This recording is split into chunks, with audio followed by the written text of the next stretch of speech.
Halo, assalamualaikum warahmatullahi wabarakatuh. Jumpa lagi dengan saya, Kang iPhone, ya, Kang Ipman, nah ceritanya. Itu bersunda cenah ya. Ya, hari ini tuh hari Jumat ya, tanggal 23 Mei 2025. Selamat pagi, saya udah di kantor jam segini ya. Eh, kemarin, kemarin apa kemarinnya itu, saya dapat kabar dari TL yang dia kena scamming, ya, triangle scamming atau penipuan segitiga ya. Ini sebenarnya kalau dia bercerita ke gua dari awal aja ya, mungkin gue bisa ngingetin gitu ya. Tapi ini enggak gitu. Jadi ceritanya dia tuh bercerita gitu ya, Mas, aku pulang kerja mau langsung cabut ya gitu. Mau beli iPad gitu ya, iPad atau notepad dari Apple gitu second gitu. Dia bilang harganya tuh sekitaran 1,8 kata dia, tapi bisa aku tawar kok, aku mau dedes sampai dengan 1,5 kata dia gitu kan. Oh iya, oke kalau kata aku teh gitu kan. Terus akhirnya dia hari itu juga sampai di lokasi, dia motoin, "Nih Mas, iPad-nya kayak gini," kata dia, "bisa bisa buat bantuin buat kerja," gitu kan. Oh, ya udah bagus gitu kan. Nah, eee, ternyata ya itu kan dia pakainya sistem transfer. Jadi ternyata nih, dia itu transfernya bukan ke orang ini, ketemu sama orang ini pemilik asli iPad-nya gitu. Cuman karena awalnya dia dapat informasi ini tuh dari sosmed, ya jadi sosmed. Jadi gini, si bapak ini yang punya iPad ini ngiklanin, ya kan, ngiklanin eh, gadget dia, iPad-nya di sosmed, ya kan. Nah, terus saliklah temen gue ini. Lalu dia menghubungi si orang tersebut gitu. Nah, yang datang itu bukan jadi gimana ya? Aduh, gimana sih gue neranginnya? Jadi neranginnya tuh eh si temanku berhubungan sama si A, ya kan? Nah, yang datang ke lokasi itu adalah si B membawa barangnya. Berarti which is dia pemilik asli dari eh, gadget tersebut gitu, dari iPad tersebut ya kan. Nah, setelah itu si si pelaku itu ngomong ke teman gue ini, "Nanti lu jangan bilang apa-apa ke dia ya, ini gua kasih harga segini di bawah rata-rata." Emang harganya murah gitu, murah banget, gimana orang nggak tergiur gitu. Nah, bilang aja dia temen gue, tapi lu jangan bilang apa-apa ke yang datang tersebut gitu, yang datang tersebut tuh hanya nganterin doang, dia nggak tahu apa-apa. Diceritanya begitu sama si A. Padahal si B ini adalah pemilik aslinya. Nah, setelah dia datang, dia ngecek-ngecek itu si teman gue ini langsung transfer ke si A gitu dengan jumlah uang 1,6 itu. Nah, pas si bapak apa namanya minta duitnya, lah pas saya udah transfer gitu. Ya udah uangnya hilang gitu. Jadi, padahal udah ketemu nih, temenku sama si yang pemilik aslinya itu udah ketemu gitu. Cuman karena, apa, transfernya bukan ke orang tersebut, ya udah duitnya raib gitu. Sebenarnya kasihan gitu ya, karena gue sering banget baca di Twitter terkait, tweet-tweet yang berhubungan dengan scamming kayak gini gitu. Jadi, andai dia bercerita gitu ya, "Mas, aku mau ini," gitu, dia tuh nggak bercerita gitu. Nggak bercerita sama sekali. Jadi ya, tiba-tiba aku dapat kabar begitu aja ya, cukup kaget ya. Orang itu cukup aktif di sosmed gitu. Terus juga bukan orang tua gitu, masih muda gitu. Jadi menurutku, ya sekali lagi ya, hari apes itu tidak ada di kalender. Makanya kita sehati-hati apapun kalau sudah emang jalannya, apa, jalannya kehilangan ya udah gitu, bagaimanapun. Aku sambil sarapan ya, tuh. Ini sarapan nasi uduk hari ini menunya itu adalah ada sambelnya, ada nasi uduknya, ada kentang, ada mie, dan juga ada kerupuk gitu ya. Bismillahirrahmanirrahim, kita sarapan dulu ya. Oke, bismillahirrahmanirrahim. Hmm,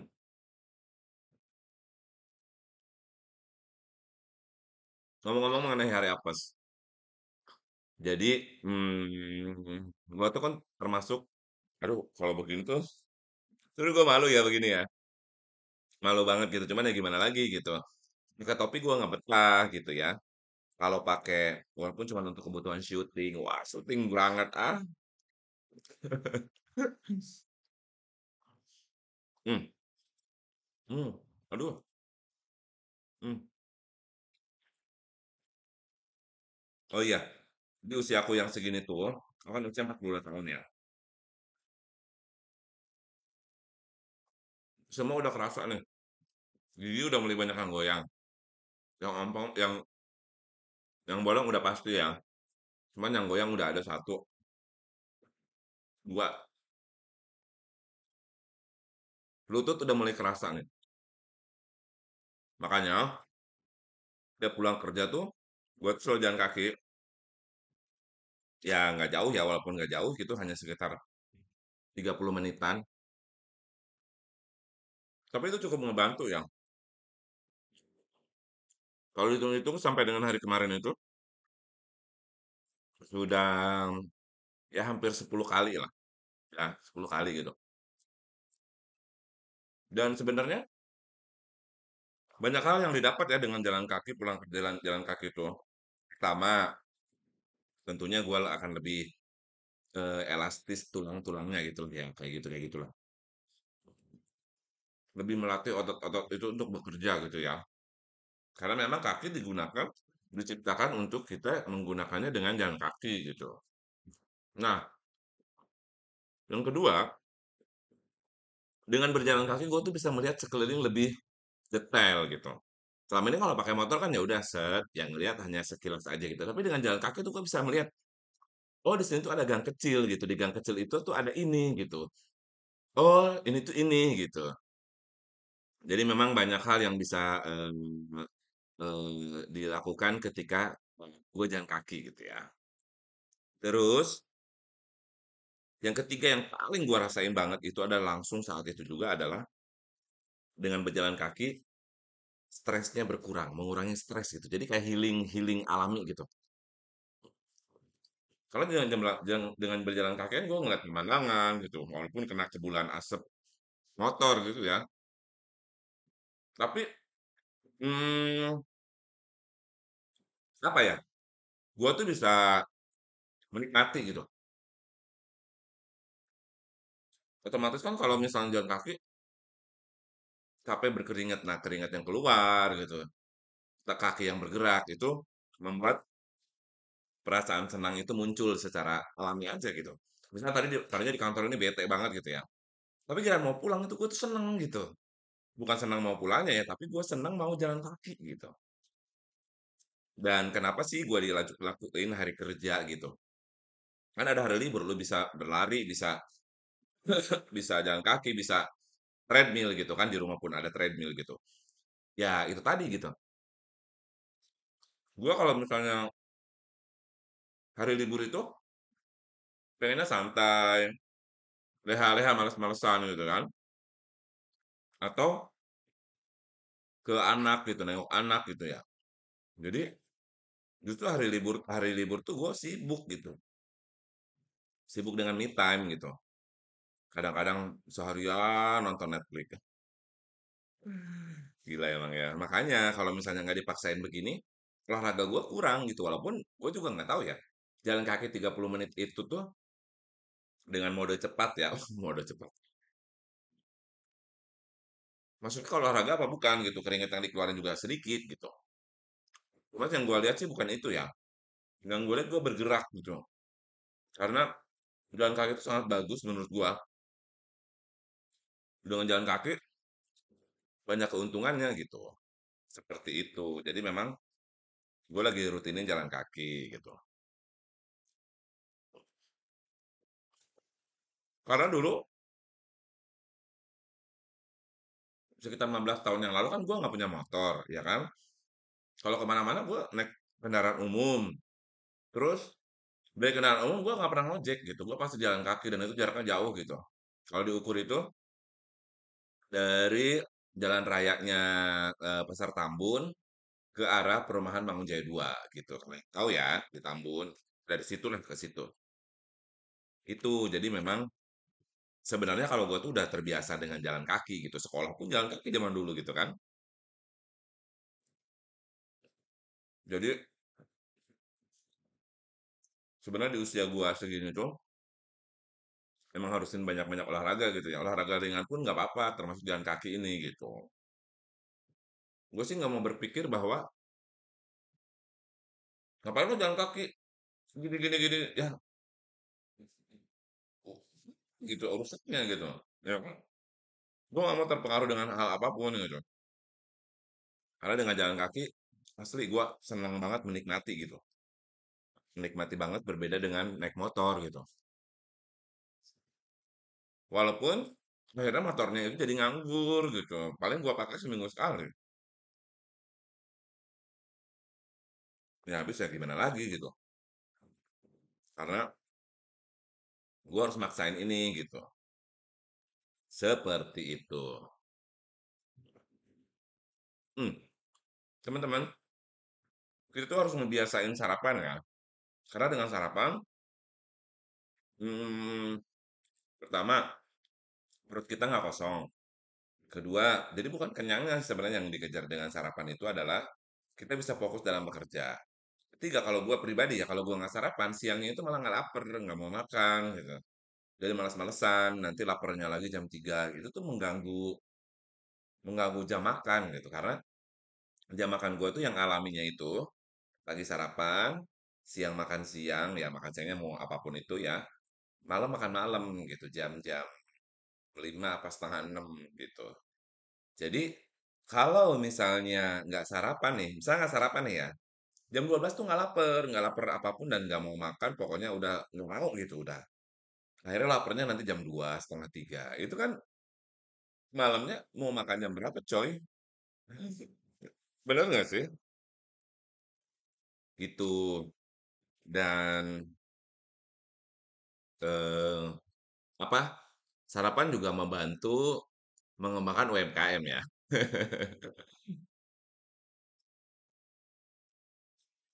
Kayak gitu jadinya. Jadi memang pekerjaan di sini tuh karena gua kerjanya duduk ya kali ya. Jadi memang ya udah gua harus jalan kaki gitu.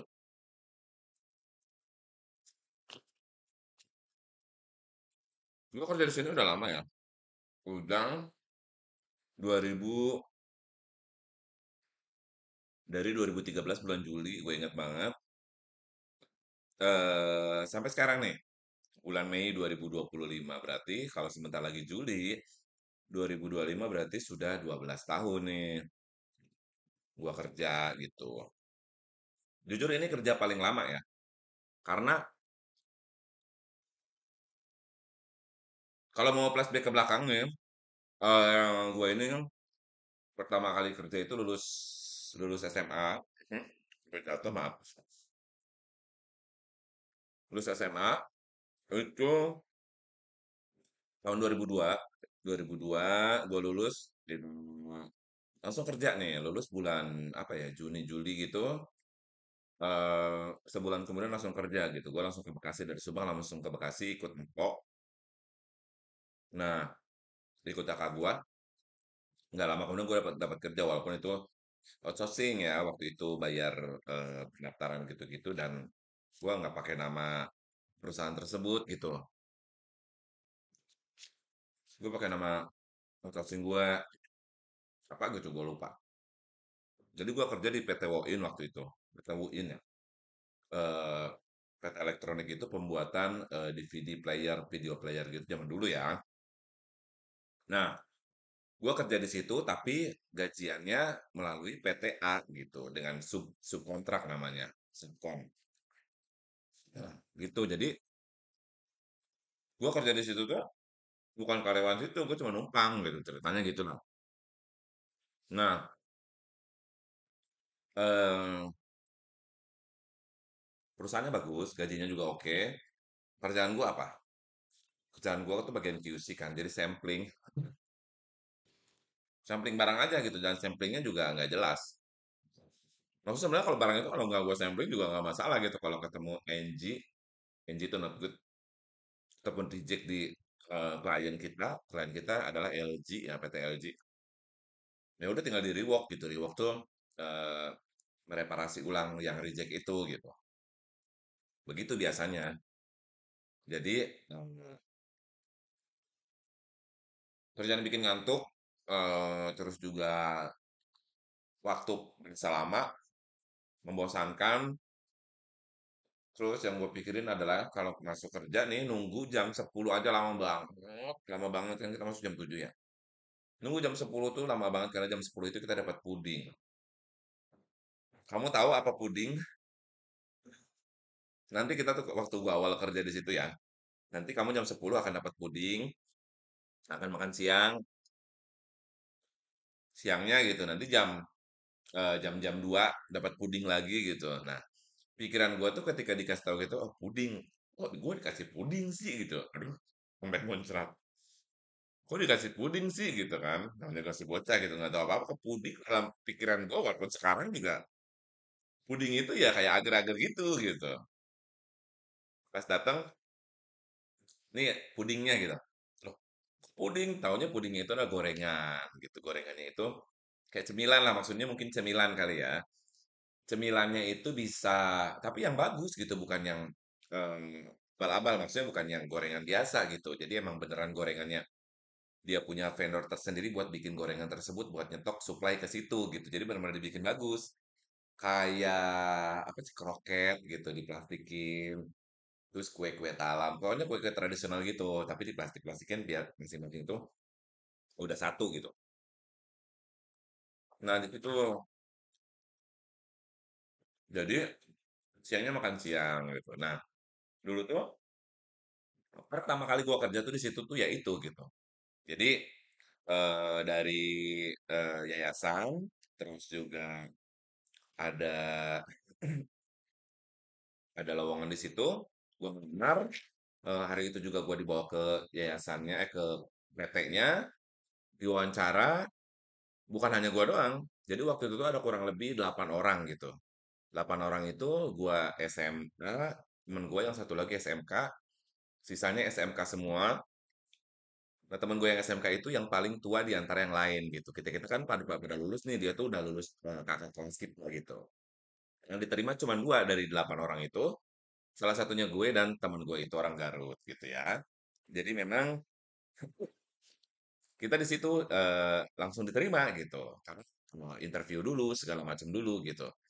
Mungkin gue langsung diterima tuh karena ketika interview itu meyakinkan ya, meyakinkan dan juga tinggi badannya sudah memenuhi gitu ya, sesuai dengan syarat gitu. Jadi memang eh apa? Jadi ya udah akhirnya keterima di situ gitu. Gua kerja segala macem. Akhirnya gue sakit. Ya gue sakit karena mungkin tidak terkena matahari gitu.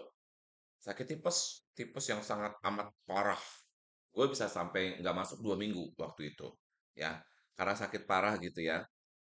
Akhirnya dengan pertimbangan itu manajemennya memindahkan gue ke lapangan, ya. Karena mungkin menurut mereka gue di situ nggak cocok nih karena sakit-sakitan terus gitu. Walaupun sakitnya cuma sekali doang ya, tapi sampai masuk rumah sakit wah gitu. Jadi memang seperti itu. Nah akhirnya gue dipindahin ke vendornya kita gitu ke tetap biasa kita ngirim gitu ke kawasan berikat kita yaitu PT LG yang ada di MM2100 gitu. Nah PT gua yang tadi itu adanya di Hyundai ya Hyundai sampingnya PT LG Ain gitu. Pokoknya inilah gitu seru gitu ya. Nah, karena gua kerja di LG itu gitu ya. Jadi ya banyak lika-likunya sih seperti kan kita kalau kerja zaman dulu kan nggak punya motor ya. Jadi kita pakai jemputan gitu. Jadi jemputan itu kalau naik jemputan LG kan gitu gue numpang gitu ya, numpang bukan pabrik gua gitu ya. Gue numpang, gue udah pakai baju seragamnya walk-in gitu. Jadi ketika naik tuh gue seragam sendiri gitu. Pertama kali naik, loh, kok gini gitu, gue malu gitu kan. Akhirnya besok-besoknya gue nggak pakai seragam gitu, maksudnya seragam terlintas. Jadi kayak gitu.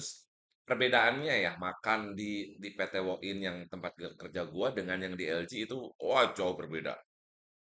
Kalau di tempat gua kerja itu makanannya catering, udah jadi gitu tempat yang bulat gitu, ada nasi, ada buah-buahan, ada sayuran, ada lauk. Nah, jadi kayak gitu. Kalau di LG, oh kita makan tuh dapat kupon gitu. Tapi kalau kita vendor nggak dapat kupon gitu. Nah, gua kalau dapat kupon, kalau mau dapat kupon buat makan ke kantin, gua harus nyari kupon cewek-cewek kan di LG banyak kan cewek-cewek. Jadi cewek-cewek yang nggak makan gitu. Banyak kok yang nggak makan. Kenapa nggak makan? Karena jaraknya pertama jauh. Jarak dari pabrik itu ke catering itu jauh. Ya jauh bisa ngelewatin kan saking luasnya gitu ya. Jadi ini ada pabrik ada gedung A, gedung B, gedung C, gedung D. Nah, kantinnya itu di ujung misalnya. Kalau dia di sini, kalau di gedung A, berarti kan jauh banget jalannya. Jalannya aja bisa 10 menit gitu. Jadi eh, kalau cewek-cewek tuh udah gua nggak mau makan, gua ini aja deh. Ya udah yang makan lu gitu. Nanti yang gua minta susunya aja gitu. Ya udah akhirnya mereka lebih baik ngemil gitu, ada yang suka bawa nasi dari rumah gitu. Jadi mendingan istirahatnya bisa buat tidur gitu. Ya udah akhirnya gue makan ke situ, ngantri, tahu nggak menunya itu? Banyak banget. Jadi apa kita dapatnya ngambilnya piring kosong, piring catering gitu kayak di tahanan gitu kan ada lubang-lubang gitu, bulat-bulat gitu. Terus kita ngantri, ya udah kita dikasih nasi, dikasih sate gitu ya, sayuran, oh pokoknya semuanya serba fresh. Plus satu lagi yang disuka dapatnya susu gitu, susu kotak. Dapat susu kotak ya waktu itu ya. Ya udah, jadi akhirnya dari situ apalagi kalau malam tuh pasti kupon nganggur banyak gitu. Bahkan teman gue yang sering nyariin gitu. Ini dapat nih bro nih, ya udah kita makan yuk. Makan gitu ya. Itu. Nah, itu gue di situ kerja 2022 sampai dengan 2024. Kenapa gue pindah? Karena gue dipindahin gitu ke pabrik yang satunya lagi yang gue nggak punya teman sama sekali. Akhirnya udah, gue cabut gitu. Yaudah deh, gue cabut deh. Nah, dari cabut dari situ, gue ngelamar lagi ada lowongan di Sumber Alvaria Trijaya, PT Sumber Alvaria Trijaya, which is itu Alfamart ya. Nah, zaman dulu tuh, tahun 2004, itu tokonya masih di bawah 1.000 ya, masih sedikit gitu, masih 500-an gitu. Eh, apa namanya, gue kerja di situ gitu, keterima tuh, tes langsung keterima, langsung wawancara di HO, di kantor pusatnya itu di Cikokol, Tangerang. Ya, gua ke situ Nukalpa Pusat gitu. Ke Jalan MH Tamrin gitu. Nah, dari situ gua keterima, tanda tangan segala macem. Ada satu sih kebohongan yang gua sebenarnya inget banget gitu. Jadi, dulu itu ketika kita wawancara, apa sih yang ngeyakinin lu gitu? Apa? Tolong ceritain keberhasilan apa yang lu dapet gitu. Akhirnya gue ceritain bahwa gue tuh 50 besar. Akademi Fantasi Indosiar coba gila nggak coba? Ya kan di situ saya masuk 50 besar. Jadi kan waktu itu kita apa interview massal gitu. Kita tuh sudah suruh ngasih tahu, memberitahukan kebanggaan kita. Akhirnya gue dengan bangga memberikan itu gitu. Dan ketika interview sendiri-sendiri gue disuruh nyanyi gitu kan. Lu dalam hati, aduh mau aja gue bohongin ya. Oh, tapi itu kan bohongnya bohong, bohong apa sih karena spontan gue bingung gitu ketika kita berkumpul banyak itu, gue apa nih yang jadi kebanggaan gue mikir gitu, apa gitu. Tapi untuk audisinya, gue ikutan beneran ikutan audisi ya. Ketika gue kerja di PT ini yang sebelumnya gitu, gue ikutan audisi nih bela-belain izin sakit, bela-belain izin sakit gitu. Ke Indosiar di sana, ngantrinya banyak banget, sampai keringetan, sampai ngantri, terus kita dapat nomor urut gitu kan, nomor urut, terus pas giliran masuk, anehnya itu nih, gua masuk kan, kita masuk ke tenda besar gitu, yang ber-AC, di sini juri satu, juri dua, juri tiga, keliling gitu banyak, muter. Gue dapetnya juri cewek nih. Silakan kenalin namanya gitu. Ya udah suruh nyanyi, nyanyi satu lagu nih. Gue lu itu nyanyi lagu apa gitu lu. Lu apa gitu ya, lupa gue, lupa deh. Malu, malu nyanyi juga malu. Setelah nyanyi tuh, disuruh dia ini ada kertas gitu ya. Dia ini kertas nih. Ada tangga nada yang apa? Gue nggak ngerti tangga nada, cuy. Gue suruh baca di situ. Masa do re mi fa sol la si do itu. Dia mencet ini munculnya apa gitu. Dia bikin nih 5 3 7 misalnya atau 4, 2, 5 gitu. Itu dibacanya apa? Gue nggak bisa. Ya kan?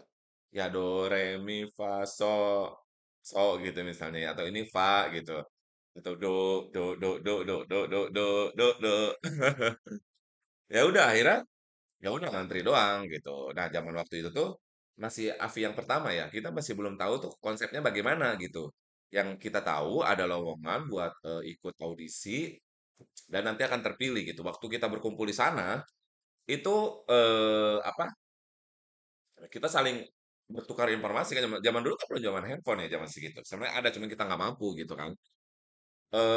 Apa namanya? Itu tahun 2023 kayaknya ya. 2003 ya kayaknya gitu. Nah, kita tuh ngobrol-ngobrol kan pas, break gitu sebelum kita pulang, nanti diumumin gitu kalau mau lihat hasilnya boleh ke sini ataupun bisa lihat di websitenya Indosiar. Nah, zaman itu kan belum zamannya web ya. Ya udah akhirnya, gue nggak ke situ lagi dan gue yakin gue nggak dipanggil gitu kan. Ya udah kita ngobrol tuh sama teman-teman tuh ngobrol gini, ini kan kita yang daftar pun ribuan di situ ya, antrinya pun banyak gitu. Ini kayaknya yang diambil cuma beberapa orang deh gitu. Nah, kita waktu itu nggak tahu konsepnya itu bahwa audisi kayak gitu, gitu. Ya udah, ternyata emang benar yang dipanggil itu nggak ada gitu.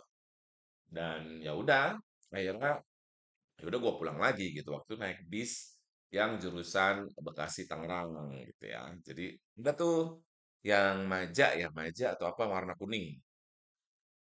Ya udah, akhirnya gue pulang lagi gitu. Ya udah pengalaman aja sih sebenarnya gitu.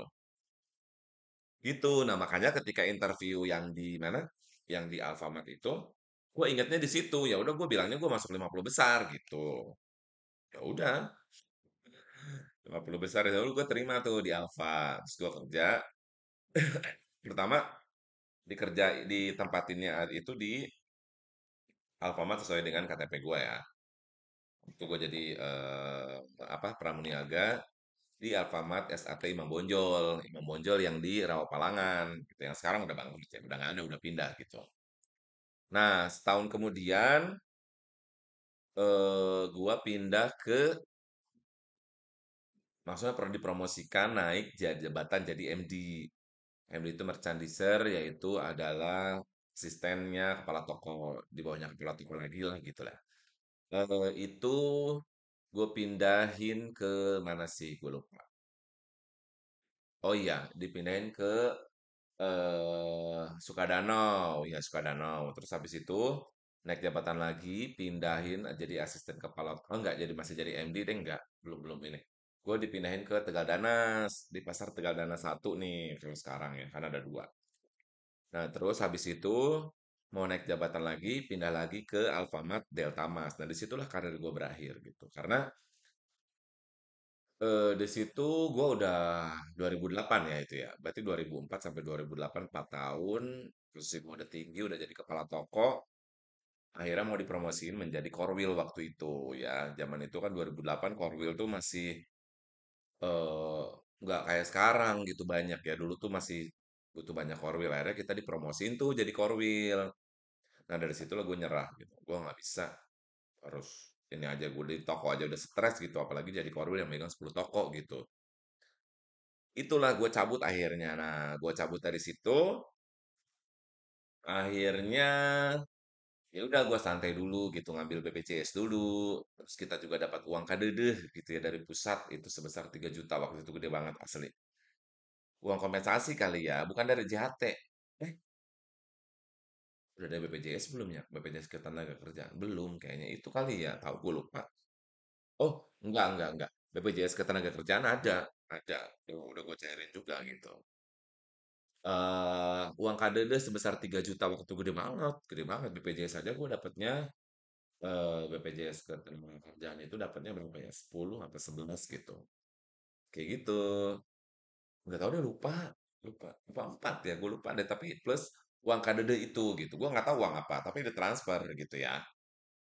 Tapi pun itu harus nelpon dulu gitu. Gue harus make sure, oh iya gue nama gue dapat ini gitu. Udah akhirnya gue dapet uang kadede, ngambilnya itu yang Alfanya udah pindah dari DC Bekasi yang ada di Terminal Bekasi pindah ke Jababeka. Nah, dari situ gua ke situ, ke kantornya gitu kan. Kalian ngambil ijazah. Karena dulu ijazah ditahan nih, karena banyak, bukan banyak kali ya, untuk menghindari, mengantisipasi kita kabur ketika kita ada permasalahan di toko gitu ya. Nah, lika-liku kerja di Alfa itu apa ya? Banyak banget sih ya. Karena zaman dulu itu belum belum secanggih sekarang, jadi semuanya serba manual. Terima barang pun kalau sekarang kan terima barang itu udah kirim data lewat email, tinggal diklik udah deh masuk data kita ke komputer. Kalau dulu tuh enggak, pakainya flash disk. Ya. Jadi kita tuh dibekaliin flash disk tuh kalau ada barang datang dari apa namanya dari mobil gitu, mobil box ya, mobil si Babeh gitu ya. Ya udah kita dibekelin kertas yang panjang, printan, isinya detail barang satu-satu di situ. Apa plus flashdisk untuk penerimaan barang ya. Jadi flashdisknya kita download dulu, kita terima langsung akan masuk ke sistem kita, ke sistem toko gitu ya. Terus kita nerima tas panjang ya, printan panjang gitu ya kita satu nih misalnya di situ Coca-Cola 1.500 mili satu dus. Oh iya checklist. Terus apa checklist yang mudah itu yang gede-gede mudah lah ya. Yang paling males itu adalah golongannya obat-obatan dan kosmetik. Barangnya kecil-kecil, mahal, namun itemnya banyak plus datangnya tuh nggak banyak kan. Nggak mungkin satu dus. Kalau misalnya Indomie satu dus, oh gampang. Aqua satu dus gampang gitu ya. Rokok satu bal gampang. Nah kalau ini obat-obatan, Proma satu strip, Vatigon 2 strip, Koyo segini, Salep Anu gitu. Terus kalau kosmetik bedak A, bedak B, kadang dari bedak aja ketuker gitu. Dipikirnya kita ini, taunya itu. Terus dari lipstick juga harus ini warnanya ini, jadi harus detail gitu. Beda dengan zaman sekarang. Kalau zaman sekarang itu di Alfa itu tinggal scan, scan cuy di apa? Kan kita kalau datang barang itu ditaruhnya di box. Nah di box itu udah ada barcode. Scan barcode, jreng, udah terisi otomatis list barang-barang yang ada di box tersebut. Gimana nggak enak? Zaman dulu tuh enggak manual cuy. Manual yang memang kita harus teliti gitu. Kalau salah, kalau salah ya udah wassalam. Misalnya ada yang salah nih. Salah karena kitanya nggak ngeh gitu. Dipikirnya satu dus, satu pieces, taunya satu dus. Udah. Karena nggak ada aja yang begitu gitu. Makanya apa ketelitian orang zaman dulu, iya. Pegawai-pegawai zaman dulu berbeda sama zaman sekarang. Zaman dulu tuh kita teliti tuh harus benar-benar teliti cuy. Kalau enggak ya udah alamat kita ganti. Yang gantinya bukan satu orang, satu toko. Bagi-bagi, mau nggak mau. Jadi kalau ada barang hilang nih, contoh datang barang misalnya ya kan, datang barang satu dus Indomie, jangan Indomie deh terlalu murah. Coca-Cola satu dus isi yang 1,5 liter. Nah itu apa kalau misalnya nggak ada 6 biji kan, 1 liter 12, 1,5, enggak 1,5 6, 6 apa 12 segitulah pokoknya ya. Nah itu kita ganti satu toko. Pemodelan gantinya itu adalah mau dimasukin ke minusan ketika kita stok opnam, atau kita beli aja barangnya gitu, detail satu-satu. Misalnya hari ini satu, tapi jangan sampai ke menunggu si stok opnam gitu. Gitulah, pokoknya banyak lika-likunya. Nanti gue ceritain lagi di episode berikutnya ya, gitu. Hari ini cukup sekian, terima kasih buat teman-teman yang sudah bergabung di channel Kang iPhone, YouTuber Sunda. Terima kasih sudah bergabung. Dan sampai jumpa lagi di lain kesempatan. Terima kasih. Saya pamit dulu di hari Jumat ini. Semoga berkah buat kita semua ya. Jumat berkahnya ya. Jumat barokah. Amin. Saya undur diri dulu. Terima kasih. Wabillahi taufiq wal hidayah. Wassalamualaikum warahmatullahi wabarakatuh. Bye-bye.